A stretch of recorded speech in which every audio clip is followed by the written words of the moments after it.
দিনটা ছিল শনিবার। বাড়িতে এসেছেন অনেক দূর থেকে, প্রায় ৭-৮ বছর পর এক পিসি শ্বশুর। আমিষ রান্নার পদ অনেক কিছু জানা থাকলেও নিরামিষের দিনটা কিন্তু কেউ বেড়াতে এলে একটু মুশকিলেই পড়ে যায়। তার উপর উনি পনিরটা খান না। রান্নাঘরে ২-৫ মিনিট ধরে প্রায় ছটপট করায় পিসেমশাই বলেন, বৌমা এত অস্থির কেন হচ্ছ? আসলে পিসেমশাই একই নিরামিষ দিন, তার উপর বাড়িতে মানেই কি যে রান্না করি ভেবে উঠতে পারছি না। ধুর পাগল মেয়ে, আমি থাকতে তুমি রান্না নিয়ে টেনশন করছো?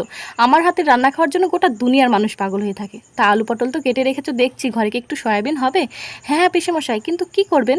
আলু পটল আর সয়াবিন একসাথে রান্না করলে কিন্তু জমে যায়। আলু পটলের তরকারিতে সয়াবিন আমি কিন্তু কোনো দিন খাইনি। ইয়ার্কি করে বলেন, তুমি তো মুর্শিদাবাদের মানুষ, নদের এই সাধারণ সুস্বাদু রান্নার স্বাদ তুমি কি বুঝবে? মুর্শিদাবাদের মানুষ তো সব কিছুতে রসুন পেঁয়াজ দিয়ে বসে থাকে। না পিসেমশাই, মুর্শিদাবাদের মানুষের নামেরই দোষ।